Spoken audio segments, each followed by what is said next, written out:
I grew up in a family where when I was young, I saw my parents fighting literally like every day. And my dad was a chronic alcoholic. My mother also was taking alcohol and some other drugs. Later on, my dad checked into a rehab in 2004 and he has been sober up to date.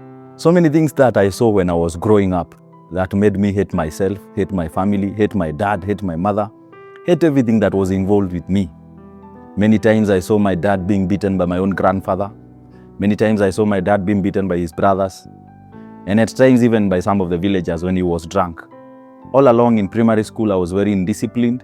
I was so indisciplined, that was my first time to enter a police station. Before getting to the university, I had this company of friends who, the only thing we wanted is to be rich. I felt like the Bill Gates and the Warren Buffetts, all these people make money in the casinos. And I was like, why not try this thing?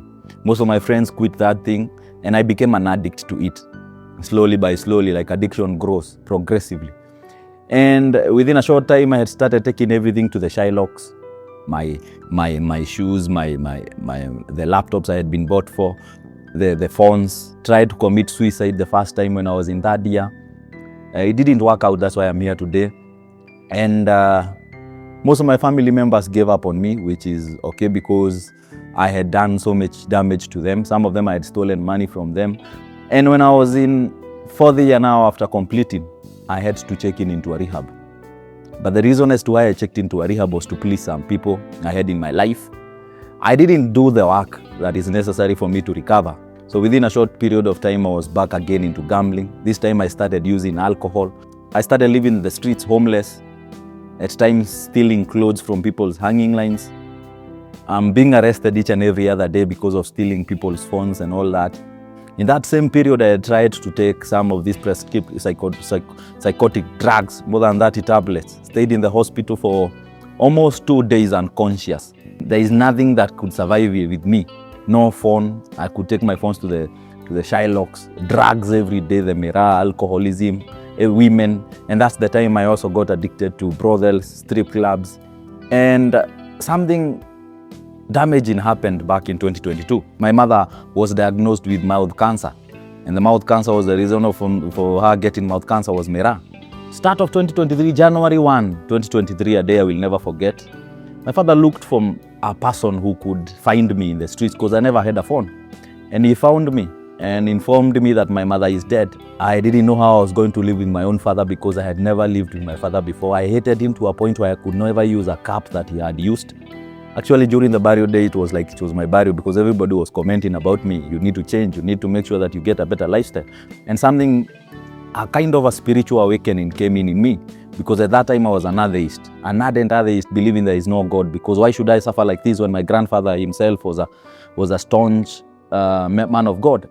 So some awakening happened in me. I started living with my father. A man came to me and told me about his own father's case. And he started telling me how his father had never supported him, but he still loves him up to date, that he cannot eat without his father first eating. And something started changing. Started living with my father. For like 3 months, we stayed together. And I started seeing him in a way I couldn't see him before. This is not the man I had been told about by my mother, that I had been fed so much negativity about by my family, by the society. This was a good man. It's only the situations when he was growing up and ended up in addiction that led him to that place. Maybe they got into a relationship with my mother without first healing because they met in a club, and that's why they always kept fighting. I started seeing life from that place. We founded a rehabilitation center in Moranga called Savari Rehabilitation Center to honor my mother and to also kind of help many other people out of addiction. And maybe my story with my dad can inspire other people that they can be able to love their dads, their moms, no matter what they have done. Some of them may be divorced, but it's possible to love them. And that's where my journey began. I checked into rehab the second time. It was not an easy journey because now I had to sit down with the resentments. I had to sit down with the anger issues I had towards my dad. Started going to high schools to people to speak to them. Miraculously, I realized that God had taken me into a psychology class when I was in the University of Nairobi. I didn't know that is the purpose He had created me for. The many times I was beaten. There was a time I went through a mob of justice at Roysambu. and people beat me to a point where only one man came and saved me. I think that man was sent by God. Many other times where I would have been killed when I was in the streets, when I went stealing clothes from people's houses, but I didn't die. I didn't die during this many times I tried committing suicide. So here I was, and I realized that God had been saving me for a purpose. And that's what I'm doing still till now. My journey revolves around recovery. My journey revolves around helping people realize that God can restore, God can make people. And you don't know what God is cooking when you're maybe crying, when you're almost giving up. I hope this story inspires somebody out there.